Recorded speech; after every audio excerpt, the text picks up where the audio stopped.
So I love that authentic curiosity is one of the 3 values that this community of Merging Waters Unitarian Universalist congregation chose to lift up out of all the possible things to lift up. Because it pushes us into growth. When I was a child, my family is very grounded in the sciences. Right? So my dad has a PhD in chemistry, my mother's an engineer, my brother went into mathematics, my father's also a teacher. And so being curious about the world around us was something that was deeply encouraged in my household. There was always that giving of extra information when we would ask a question. And I remember getting to an age where I would go, I didn't want that much information. I just wanted a straight, simple answer. And now, as an adult, I'm raising my own children and finding I'm doing the exact same thing. But I was kind of the oddball out, right? Curiosity can often be seen as I'm curious about the world and the things in it. But for me, it was I'm curious about people. I'm curious about how my brain works, about how my emotions work, and how other people's brains and emotions work, and how relationships work. How do we build this thing called community? Excuse me.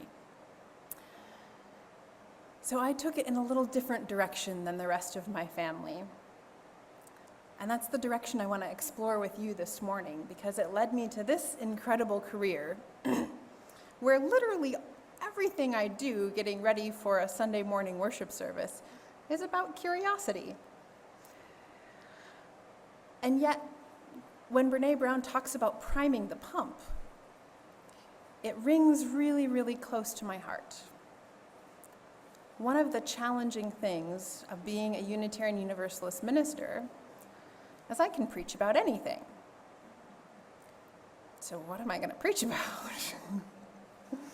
It's too broad, right? Without a starting point, a place to enter, and a little bit of information to get that curiosity charged up and running, it's hard to know where to start and where to point the spotlight of curiosity at. So I'm grateful that this congregation and the one I was at previously use a program called Soul Matters, where we have a monthly theme that helps us focus in for an entire month and do a deep dive and explore. And all of the ministers across the country, UU ministers who are part of this program, actually get together the month before and even 2 months before. And we prime the pump for each other. And we talk about what does curiosity mean in our lives, and we listen and we share ideas. And usually the calls start a little slow on whatever the monthly topic is, and by the end, we feel like we need another 3 hours to keep digging into what's happening. So I get to shape everything I do in worship around curiosity. And I love that part of it, and I love sparking curiosity in you all. I don't usually try to use my sermons to answer questions. I try to use them to provoke more questions in you. But I also have a lot of curiosity in my home life, in my personal life, with 2 young children, a 1-year-old who I can see every day, the wheels turning more and more, and I'm waiting for that why phase, where he starts to ask every other sentence, why? Why? And a 6-year-old who's getting more complex in his thinking and starting to bump up against social norms, starting to figure out when it's okay to ask and when it's not, recognizing that some questions get a positive response and some don't. So for example, this past week we primed the pump and we were reading a story to him about comics, about a comic club where everyone was writing different comics in this book. And so, what does he do? He starts writing a comic himself. And he's creating his own characters, because I'm joyful we have a creative child in our hands.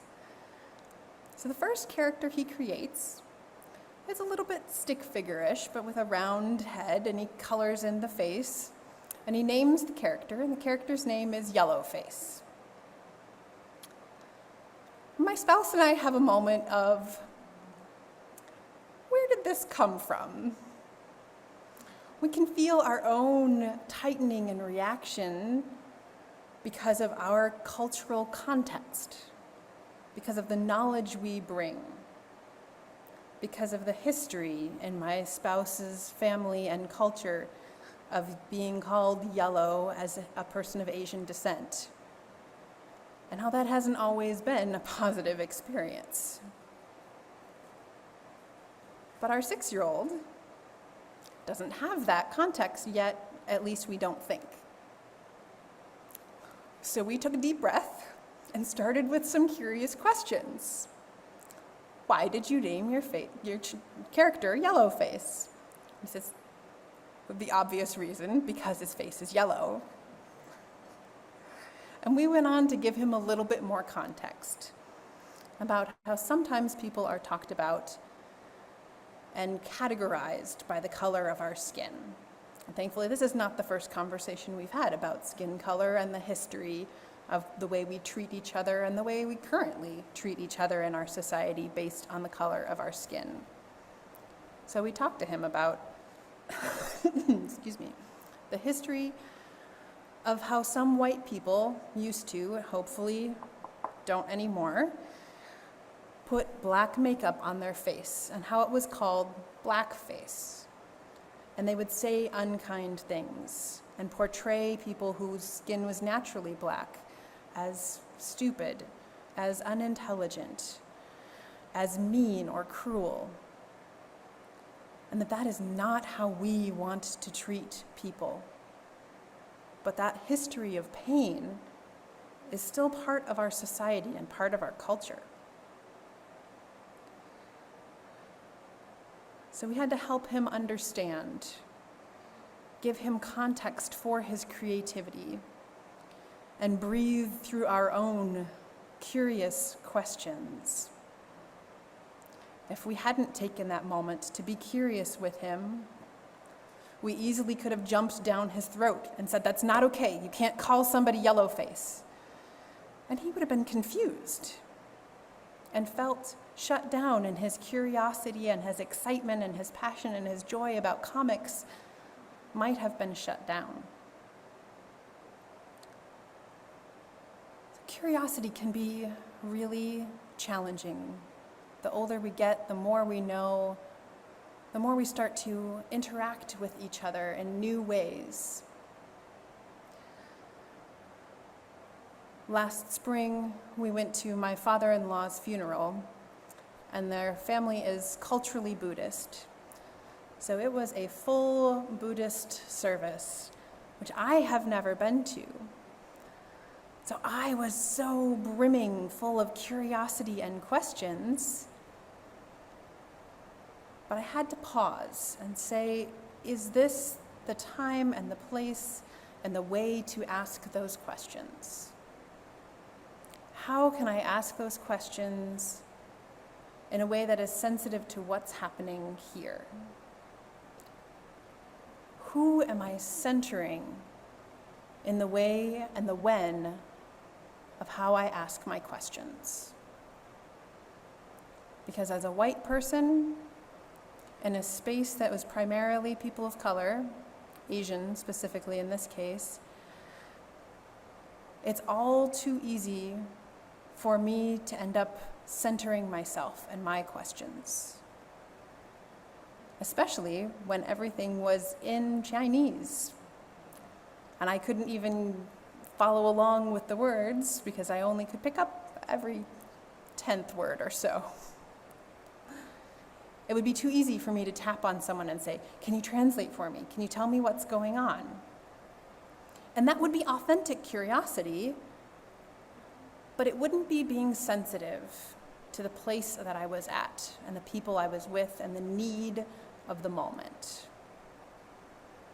So I found other ways and times to have that curiosity, but instead I focused on listening, on being present, and building up those questions inside myself to store away and ask another time.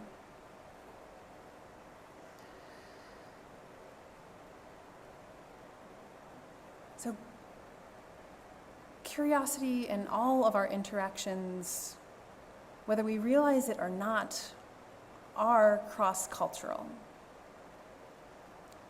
We are getting ready as a congregation to be in a new space. And that new space has symbols we may not recognize, has people with different beliefs than us. And while many of them may look like us, some of them may not. While many of them may speak the same language as we do, they may mean different things in their faith expression and the language that they use to talk about what's important in the world to them. So how do we explore those relationships with authentic curiosity while also being mindful that we're in a cross-cultural relationship? We're going to try and give you all a leg up and create some specific class time to open up those curious questions, to make space to ask those questions in a time and a place that is built just for asking those questions. But I encourage us to start with big, open questions that allow people to fill the space with their own experience. Right? Questions like, what is it that brought you to this place and this time? And hopefully they'll be asking us those same questions.